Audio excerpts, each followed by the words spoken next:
The Cameron government has been touting Tech City as one of the key drivers of the economy in the UK, but has marketing lived up to its reputation? With me now is Minister Matthew Hancock. Thank you so much for joining us today. It's been about 3 years, Minister, since we had Tech City first officially launched. Do you think it's lived up to its hype? Well, it's been a big success, there's no doubt about that.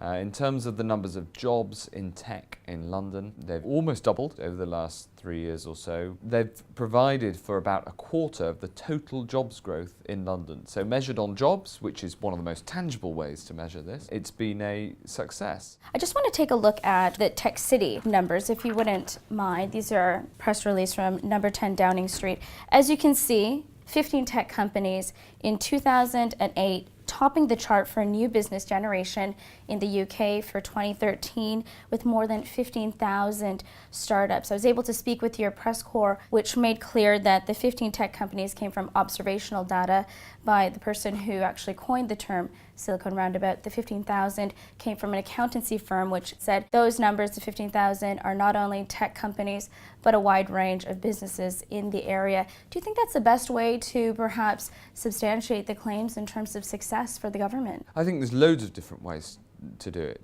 Jobs is one way.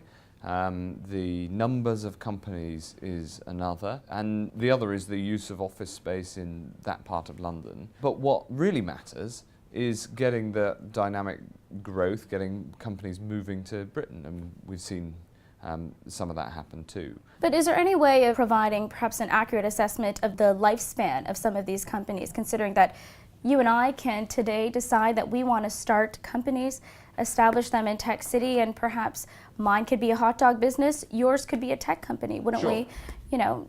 That necessarily doesn't lend itself to more growth in the region. Sure, of course. There's many different types of company.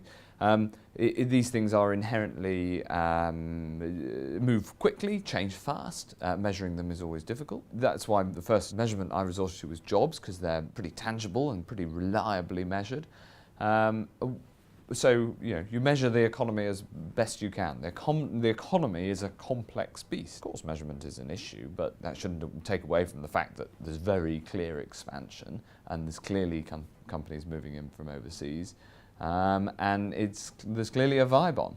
Some of the big issues that entrepreneurs have told me are, the talent shortage. Yeah. That's just one of many, including, the opportunity to have VCs at the mid-stage level offering up millions of dollars of investment, and something as basic as even enough internet support. I mean, these are areas where governments can really prove themselves as very capable in supporting the infrastructure. But if those are some of the issues that are stymieing success, do you think that the government has done enough? This is exactly why we have this focus on Tech City.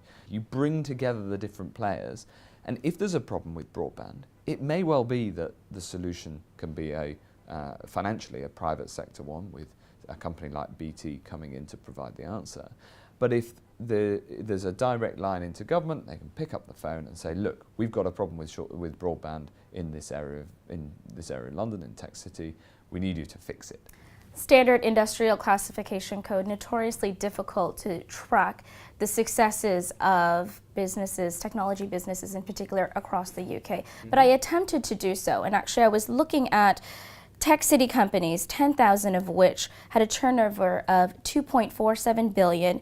Cambridge companies, 4,000, turnover of 6.15 billion. If you calculate the average turnover per company, £247,000 for Tech City, whereas Cambridge had $1.54 million per company. Just based on that raw data, wouldn't you say that Cambridge in many ways is more effective in driving the economy forward?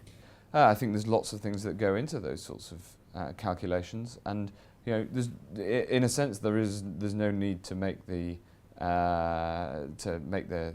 comparison. It's interesting, the comparison, but it doesn't drive policy. What drives policy is what can we do to make the lives of entrepreneurs easier in Britain as a whole. We had a chance to sit down with a leading figure in the tech community, Hanadi Jabato. She is with Cambridge University, and she is one of several voices, she claims, that feel neglected, frankly, by the federal government. They say all the focus has been on this marketing machine that's propped up Tech City. when there is a lot of efficiencies of scale and lots of opportunities and jobs being created in Cambridge. What do you say to that? Well, as I say, the fact that there's lots of different bits of the country competing to be the best at creating jobs as a minister for the whole country, that is a good thing. After the success of Tech City, spreading that concept to other parts of the country is something that we are actively doing. I mentioned Manchester. Cambridge is another place that clearly can benefit from that. Actually, I've been in Cambridge recently with the Prime Minister talking to the tech hub there.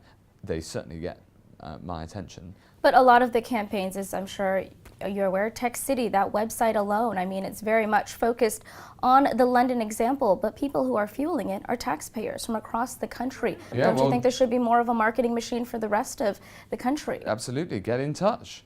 We're at the moment going through a process of striking growth deals with every local enterprise partnership in the country, covering the whole country, in order to listen to what people want locally and to see how we can put that into practice. The Enterprise Investment Scheme is a really popular one.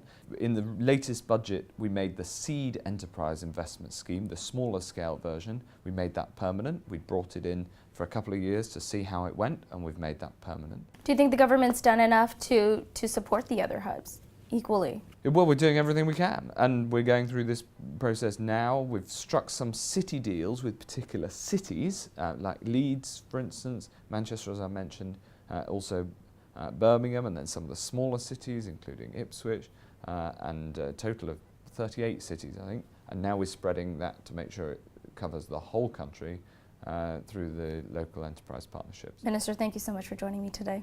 Pleasure.